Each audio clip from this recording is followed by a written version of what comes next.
What's going on, guys? Jabran here from Photographers on YouTube with the menu setup guide of the new Nikon D7100. If you own D7000 or D600, you can watch the same video. The buttons, the menu, everything is pretty much identical. Even with D5200, it's going to be, and all the other Nikon cameras, it's very similar with the exception of a few buttons here and there. Alright, quick request to the people who are not familiar with my channel. A lot of the terminology that I'm going to use in this video, you're not going to understand, aperture, shutter speed, ISO, HDR, things like that. So I would highly recommend that you watch my first video, the first lesson on photography. Just click on my channel, watch the aperture video, and you'll get the hang of it. And if there's anything you guys don't understand, please ask me on Facebook, and I'll be more than happy to either post links or just tell you what it is. All right, so I want to start off with this sub dial here, right under this dial here. You can see it says S right here. S is basically for your single shot. You just take one shot and that's it. CL is basically continuous low, and that is for your sports photography, or if the kid is running around and you want to take multiple shots, you just put it on CL and just press this button. It will take multiple shots. CH is for your high, faster speed basically, and Q here stands for quiet mode. What they say is that it basically reduces the noise of the camera. So if you're shooting in a church or shooting a wedding, you should be shooting in quiet mode. I never noticed any difference, so it's totally your call. This is your self timer. You basically set this, press the shutter, and after a few seconds the camera will take the picture for you.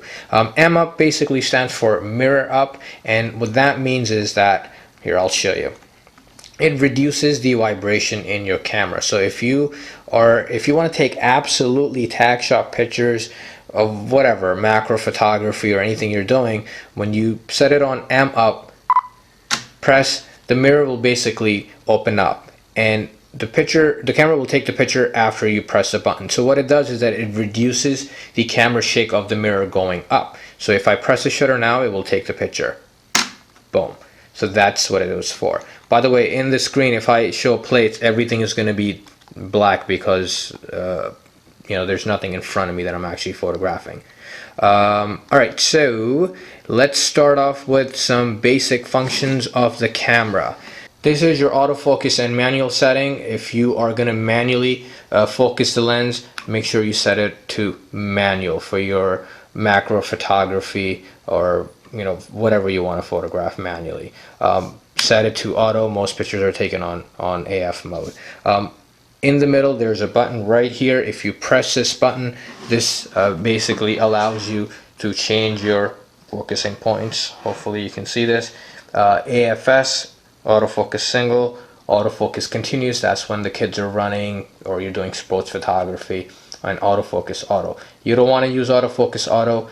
Set it to AFS, so you can basically pick the focusing point. Inside the viewfinder, you'll see a focusing point that you can move around and take pictures however you like it. And make sure if you move the front dial, this will change it to your S as well. Now you can only change these settings when this middle button is pressed. So you have to press this and then move that dial. Let's go into the menu setup. Okay, some stuff is going to be basic. The really basic stuff I'm not going to go over. Okay, here we go. Alright, delete, playback folder, this is all basic stuff. Hide image, if there's a specific image that you want to hide, you can just click on this. Right now you're going to see all black stuff because that's the picture that I took. But you can basically hide the image. I don't know, if you do some sort of a photography and you don't want the kids to see, that's where you basically just go to hide that image. Okay, playback options. Alright, focusing point, if you check this, when you take the picture, it will mark a red focusing point, and tell you this is where the camera focus. You don't have to check this. The only thing I would check is the highlight button. So come here, wait, come down and just check the highlight button. What this does is that when you look at the picture, it will tell you if your highlights are blown out or not. So it helps you if the picture is over exposed or not. Okay. Image review, I turn it off, and what that is, every time you take a picture, automatically the preview, the picture will just come up on the screen. So it just drains the battery, and you don't want to look at every single picture that you take right away. Okay, rotate tall, I leave it on off. What it does is that it basically rotates the portrait picture into this small portion. I rather see the big picture right here and just move my camera myself. Okay, all right, so this is all irrelevant. Shooting menu, this is where you reset. Storage folder, your file name in DSC, or if you want you can customize it and just, you know, just add your initial to it. To me it really doesn't matter. Okay, role played by card. So this is for your slot for your second memory card. This camera has 2 memory cards, so you can actually assign it and basically just store, either have overflow, which means that when the first memory card is full, it goes to the second, and the backup basically means that if you're taking whatever picture you're taking, the camera will copy and make a backup for the second slot. Third option is one picture the camera will take in RAW, put it in the first slot, second will be a copy, and it will go into your JPEG, into the second slot. Okay, image quality, all right, so I left it on fine for you guys so I can show you different file sizes. Obviously if you shoot in RAW, then select the RAW. If you're not shooting in RAW, then these are some of the options you can select. I'm not going to get into this whole RAW versus JPEG debate right now.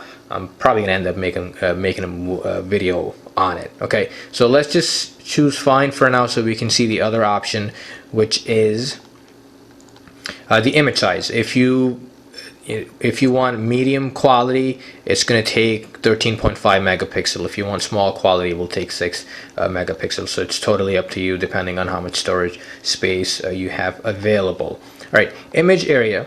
So this is a crop sensor camera, and this is your DX body. I don't think you guys can see this, so I'll have to reduce my ISO. All right, it's better now. Alright, so this is your DX mode.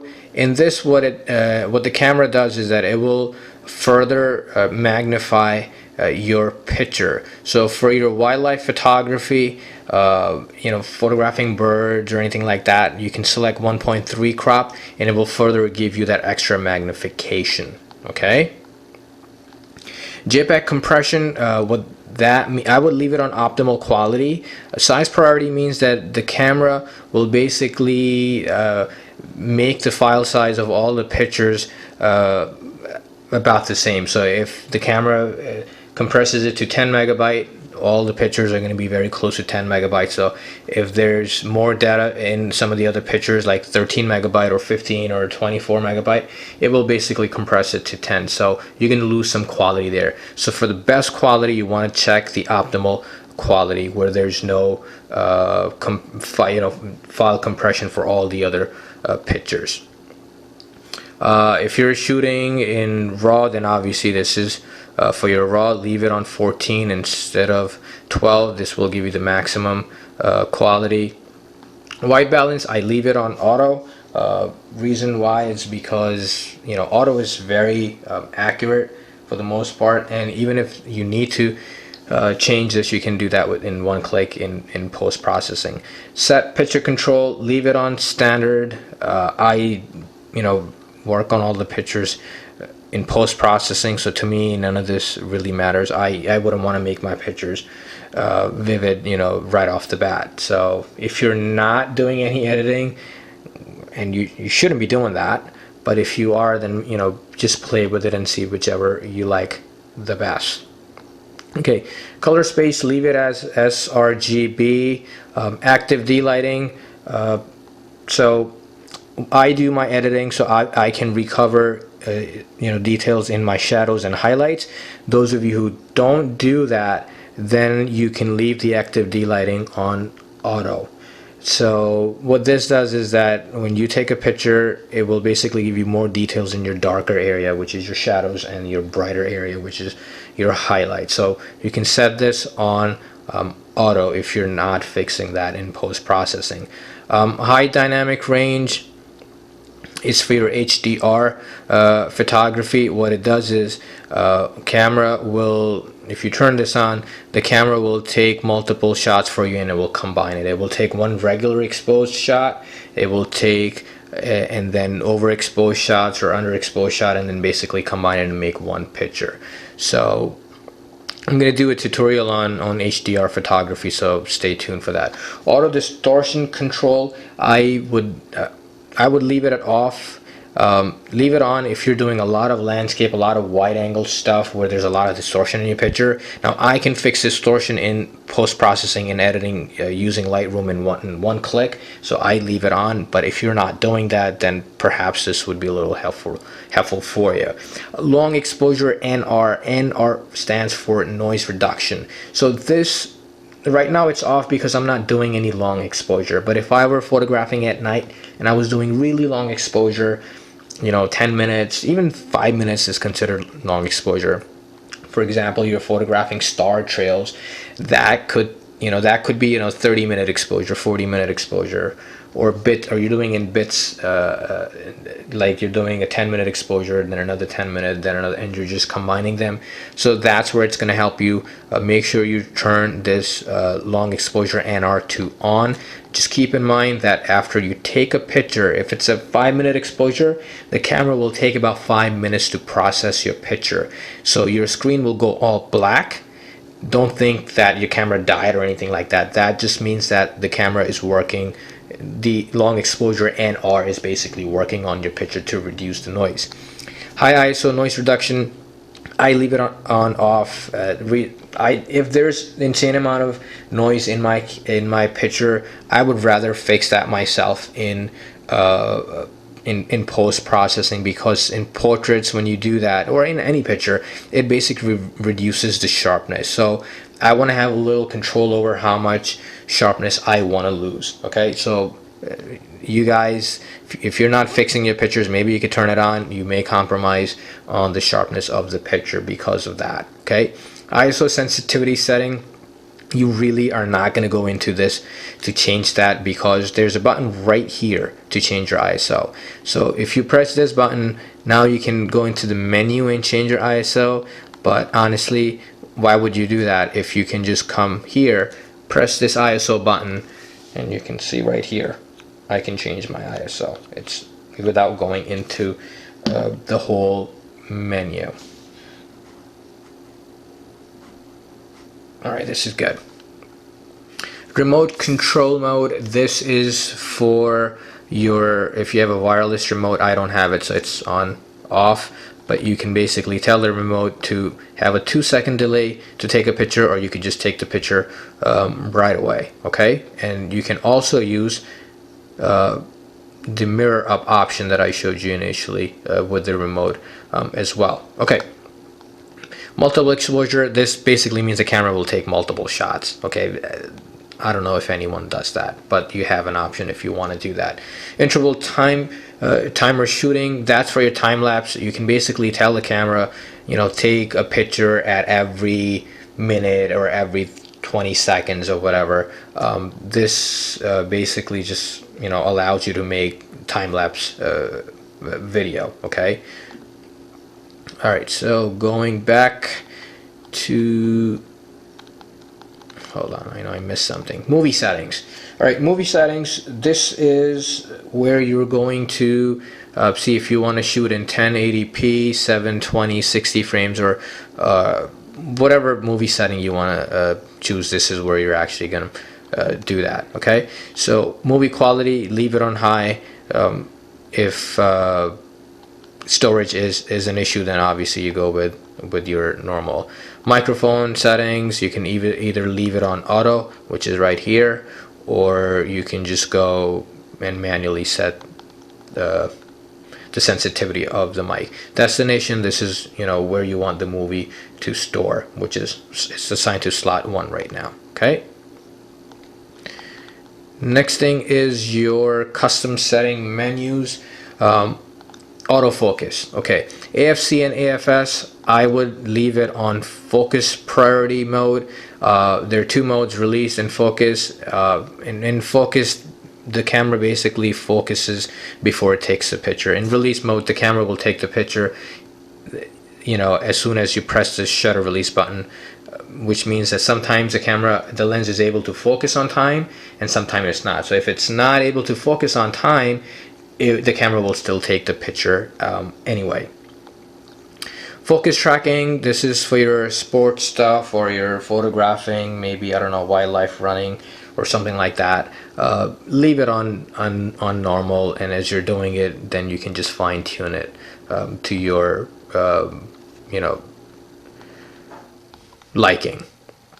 AF point illumination, this I would leave it on. Inside your viewfinder, a red light basically illuminates and tells you where the focusing point is. Very helpful in low light situation, especially if you're photographing weddings, you're photographing people dancing. Okay, focus wraparound, leave it on, and what it does is that inside your viewfinder there's lots of focusing points.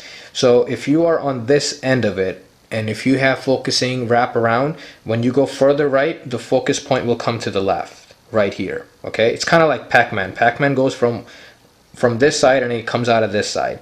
So if you are on the far edge here and you want to go all the way down here, it just makes that process faster. Instead of you clicking, coming back all the way here, you can just go on the right and the focusing point will come from the other side. So I leave that on. Number of focusing points, 51. The other option is 11. Just use all the 51 focusing points. Built-in AF illuminator, leave that on. In front of your camera there's a light here, so when you are shooting in low light and the lens needs extra light to focus, there's a beam right here that will basically fire and it will help you focus your lens faster. Okay, ISO sensitivity step value, leave it on 1/3. This basically allows you more control. You can do 1/3 or 1/2. 1/3 means that you can change your exposure in 1/3 stop, so it's much better. It will give you more control. Instead of going from ISO 800 to 1600, you can do it in 1/3 stops. Same thing with your exposure steps as well. This is for your exposure compensation. You want to leave it as 1/3, not 1/2. Okay, exposure, easy exposure compensation, leave it as off. Center weighted area is set to 8, which is your default. Honestly, I've never used center weighted metering in my life before. I don't even pay attention to light meter that much. So I have done a video on light meter, so if you want to watch that and see what I'm talking about, there's a very in-depth tutorial on that. Fine-tune optimal exposure. Okay, I would recommend not to mess with this. What this allows you to do is that sometimes if your metering is off, you can fine-tune it and say, okay, whatever my camera meter is metering, whatever light it's calculating, I want my picture to be slightly overexposed or slightly underexposed. So this basically allows you to do that in 1/3 increments. Okay.